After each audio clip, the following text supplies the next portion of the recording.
The North Atlantic, December 1900. Cold, endless, unforgiving. Amid the sea spray and biting winds stands a lonely outcrop of rock, the Flannan Isles, and on that rock, a lighthouse. A light that had to shine through every storm, a beacon to sailors, a promise to those at sea. Someone is watching. You are not alone. Until it went out. On the night of the 15th of December, the transatlantic steamer McArthur sliced through the icy waters on its voyage from Philadelphia to the Scottish port of Leith. As they passed the Flannan Isles, Captain Holman narrowed his eyes towards the horizon. "That's strange. Where's the light?" said Captain Holman. "Can't see a bloody thing." "Could it be the fog?" replied his first mate. "Nah, fog can't hide the Flannan light. Not this close." The crew gathered at the rails, murmuring. The light was supposed to shine from dusk till dawn, unwavering. But the darkness ahead was total. They passed into the night, chilled not by the wind, but by the absence of that guiding glow. 3 days later, the McArthur docked in Leith. The report was passed to the Northern Lighthouse Board. A decision was made. The lighthouse relief vessel, Hesperus, was ordered to set sail for the isle. Its crew was tasked with resupplying the lighthouse and finding out why its keepers had gone silent. Boxing Day, December 26th. Waves slammed against the bow of the Hesperus as she neared the cliffs of Aylmore. The lighthouse stood tall above the sea, stoic, silent, and wrong. "Sound the horn. Let's see if they're sleeping off Christmas," said the captain. Nothing. No movement, no signal, no men. Tired of waiting, they decided to get ashore and find out what the hell happened. Joseph Moore, the relief keeper, took a rowboat to shore with 2 sailors. The cliffs loomed above them like jagged teeth. Blackbirds wheeled in the sky. "Where the hell are you boys?" whispered Moore. Step after step, he climbed the 160 stone stairs to the lighthouse. The door was closed, locked. He forced it open. Inside, stillness. The kitchen table was set. Plates of cold meat, bread untouched, 3 chairs, 1 overturned. This meal was never eaten. The clock on the wall had stopped. The fire lay dead in the hearth. A Bible rested open on the table. In the corner, a canary chirped once, then silence. "Ducat? Marshall? MacArthur?" shouted Captain Moore. No answer. Moore stumbled outside, breathing hard. He returned to the landing, face pale, lips trembling. "They're all gone. All 3. Not a soul up there." Harvey ordered more men ashore. They searched the east landing. Nothing. But it was the western side of the island where the story began to twist. Twisted railings, a supply box smashed open, contents strewn like wreckage from a shipwreck, a heavy rock ripped from the ground and thrown across the path like a child's toy. All this more than 100 feet above sea level. "What kind of wave does this?" asked one of the rescuers. There were no bodies, no signs of violence, just the ocean, watching. "Poor buggers must have been blown over, or drowned trying to secure the crane," said the captain.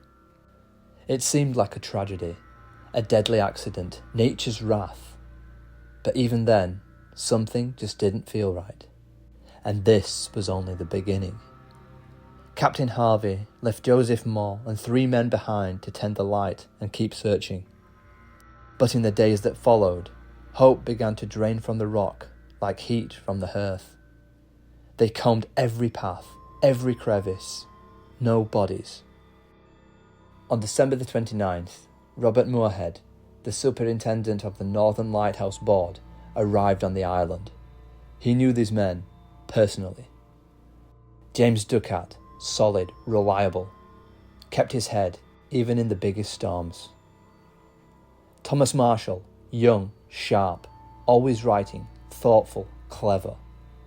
And William McArthur, a storm in boots, quick-tempered, rough hands, rougher voice. In the storeroom, Moorhead examined the lone set of oilskins. That meant one of the men, likely McArthur, had gone out into the storm in nothing but his shirt sleeves. Why? Moorhead pieced together a timeline. Ducat and Marshall went out to secure the mooring ropes at the western landing, 110 feet above sea level. A monstrous wave, far taller than any man, had risen like a giant and swallowed them whole. McArthur, seeing his friends gone, had rushed out after them, and the ocean took him too. Moorhead, in his report: I am satisfied that the men were on duty up until the dinner of the 15th. They went down to secure the box. An extra large wave came over the rock and swept them away. The Northern Lighthouse Board closed the case. A tragic accident, but something didn't sit right, especially with the public. Stories began to surface, wild stories, other stories. One tale spoke of journal entries, allegedly written by Marshall in the final days before the light went dark. The first entry, dated December the 12th, spoke of a storm the likes of which he had never seen before. It said Ducat was unusually quiet, and McArthur was weeping. God help us, the storm is endless. Ducat won't speak. McArthur is sobbing like a child. I've never seen him like this. A second entry told of all three men praying in the eye of the storm. We gathered in the lamp room, praying, waves hitting the tower like a hammer. Is this the end? And then silence. One final line. Storm past, sea calm. God is over all. If true, this journal painted a very different picture. The public imagination lit up like a fire in a storm. What really happened that day? The theories grew darker. Some said the three men had turned on each other, that McArthur's temper flared and a fight broke out on the cliffs. Another version was darker still. McArthur kills the others, then takes his own life, cast into the sea. But again, no blood, no sign of struggle, no bodies. Others spoke of ghost ships, foreign spies, even sea monsters. The kind of legends whispered in pubs when the wind howls and the drink runs deep. But for those who stood still on the island, who saw the twisted metal, the toppled crane, the overturned meal, those stories didn't help. They only deepened the silence. 3 men, 3 friends, gone without a trace. To this day, the disappearance of the Flannan Isles Lighthouse keepers remains one of the most chilling mysteries of the sea. No bodies were ever found, no clear answers, just torn metal, an abandoned meal, and an island left with ghosts. This was the story of the Flannan Isles Lighthouse, and the men who vanished into history. Don't forget to like, subscribe, and click the bell if you want more mysteries like this one, because the sea still has stories to tell. Thank you.